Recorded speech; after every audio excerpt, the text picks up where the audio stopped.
आज हम सुनेंगे लोमड़ी और सारस की कहानी। एक जंगल में एक चालाक लोमड़ी रहती थी। उसे दूसरे जानवरों को मूर्ख बनाने में बड़ा आनंद प्राप्त होता था। वह आए दिन कोई न कोई युक्ति सोचती और किसी न किसी जानवर को उसमें फंसाकर मजे लिया करती थी।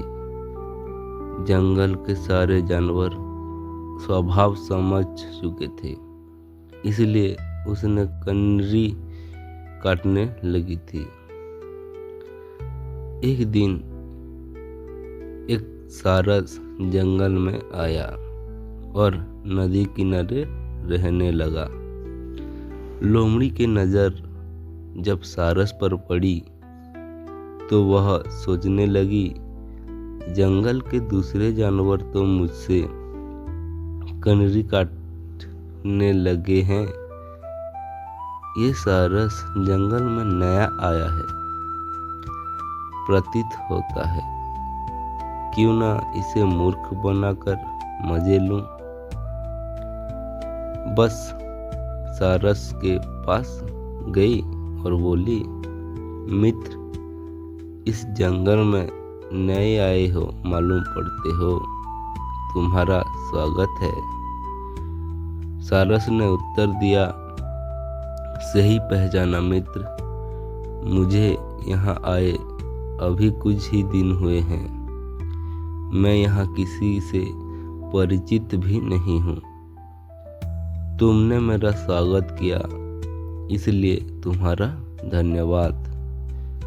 लोमड़ी ने सारस के समक्ष मित्रता का प्रस्ताव रखा। सारस का उत्तर, उन जंगल में कोई मित्र नहीं था। उसमें लोमड़ी की मित्रता स्वीकार कर ली।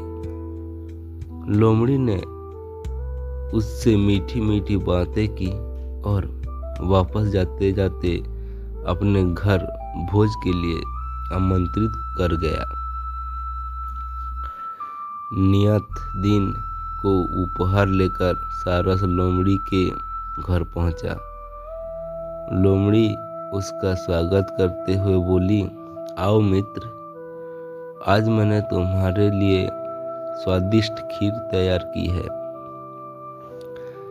अंदर बुलाकर उसने 2 संतरियां लगाई और उसमें खीर परोस दी। लंबी चोंच वाले सारस ने तस्तरी सी खीर खाने का प्रयास किया, लेकिन खा नहीं पाया। उधर लोमड़ी झटपट तस्तरी में से खीर चाट गई। अपनी तस्तरी में से खीर खत्म करने के बाद वह सारस से बोली, खीर तो बहुत स्वादिष्ट है मित्र, लेकिन तुम खा क्यों नहीं रहे हो।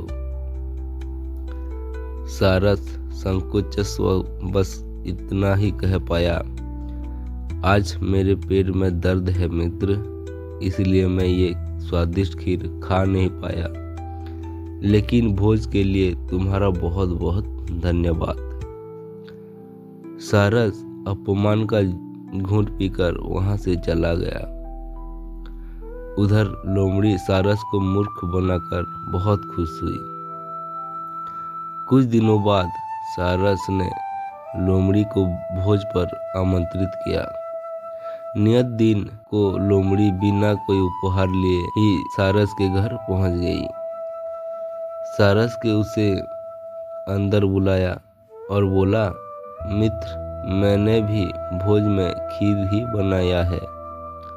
सारस, आशा है तुम्हें उसका स्वाद पसंद आएगा। खीर सुनकर लोमड़ी के मुंह में पानी आ गया और वह खीर परोसने की प्रतीक्षा करने लगी। कुछ देर में सारस ने सुराही में खीर भरकर परोस दी। सुराही में खीर देखकर लोमड़ी का मुंह उतर गया। उसके लिए सुराही से खीर खा पाना असंभव था। बस चुपचाप सारस का मुंह देखने लगी, जो अपनी लंबी चोंच से झटपट सुराही में रखा खीर पी गया। खीर खत्म कर सारस बोला, क्या बात है मित्र, तुम खा क्यों नहीं रहे हो? क्या तुम्हें खीर पसंद नहीं आया? लोमड़ी समझ गई कि सारस ने उससे अपने अपमान का बदला लिया है। ये खिसियाते हुए बोली, नहीं मित्र, वो आज क्या है कि आज मेरे पैर में दर्द है, और वहाँ से भाग खड़ी हुई। अच्छा दोस्तों, हमको ये सीख मिलती है इस कहानी से कि जैसा करोगे वैसा भरोगे, जैसे को तैसा।